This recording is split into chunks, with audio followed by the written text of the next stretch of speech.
সবগুলো রিইন্টিগ্রেশন থেকে শুরু করে তাদের ওখানে সেফটি, যেমন টেলিফোনের ব্যবহারের কথা বলছেন, এগুলো কিন্তু আমরা সবই অ্যাড্রেস করেছি।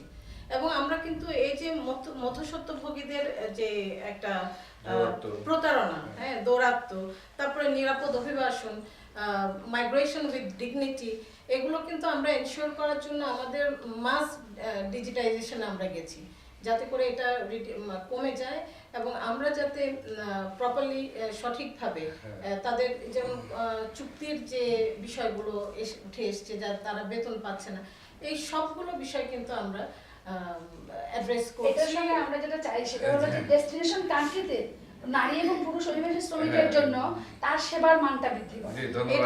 এটা আমি একটু এক সেকেন্ড আমি বলি। এখানে আবুধাবি ডায়ালগ হবে কিন্তু আমাদের কিছুদিনের মধ্যেই।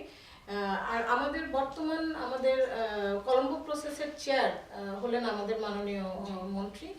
আমাদের এখানে একটা কলম্বো প্রসেসের সম্মেলন হয়ে গেছিল, যেখানে সেন্ডিং কান্ট্রি এবং রিসিভিং কান্ট্রি দুটোই ছিল। এই ফোরামটাকে আমরা ইউজ করি কিন্তু আবুধাবি ডায়ালগে আমাদের এই অধিকারগুলো সংরক্ষণের জন্য আমরা একটা জোর পদক্ষেপ আমরা নিচ্ছি। আমরা ধন্যবাদ। আমি এক সেকেন্ড একটু কথা বলি আপনার ইয়েতে, সেটা হলো আমাদের যে শ্রমিকরা আছেন বিদেশে, বিশেষ করে মধ্যপ্রাচ্যে, এখানে ওখানে আইনটা একটু অন্যরকম। তো আকামা ট্রান্সফার তো নাই, তারপরে এদের পাসপোর্টটা ইয়ার কাছে, স্পন্সরের কাছে জমা রাখে। এটা একটা মানবাধিকার লঙ্ঘন, এটা হচ্ছে মানবাধিকার লঙ্ঘিত হচ্ছে। আরেকটা জিনিস হলো, এখানে আমাদের সরকারের থেকে ওই দেশে আইনি সহায়তা পায়।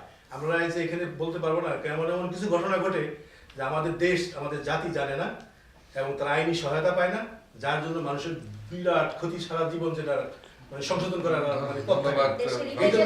দেশের ইমেজের ব্যাপার। এই জন্য গভর্নমেন্ট যেন তাদেরকে আইনি সহায়তা দেয় এবং জাতি যেন জানে। আপনারা নিশ্চিত থাকেন, আমাদের বর্তমান সরকার আপ্রাণ চেষ্টা করছে এটাকে প্রপারলি, যাতে তাদের মানবাধিকার বলেন, তাদের অধিকারগুলো যেন নিশ্চিত করা যায়। সেজন্য আমরা অনেক ধন্যবাদ আপা এবং সবাইকে খুবই ধন্যবাদ একটা প্রাণবন্ত আলোচনার জন্য। তবে আমরা জানি যে আমাদের এই আলোচনা এই স্বল্প সময়ে শেষ হওয়ার নয়, অনেক তথ্য আছে। তবে দর্শক শ্রোতা যারা আপনারা দেখছেন, আপনারা এই আলোচনা থেকে একটু অনুভব করতে পারলেন যে আসলে আমাদের অভিবাসী শ্রমিক এবং সবাই সংবদ্ধ হতে হবে তাদের নিজেদের অধিকার, মানবাধিকারকে নিশ্চিত করার জন্য।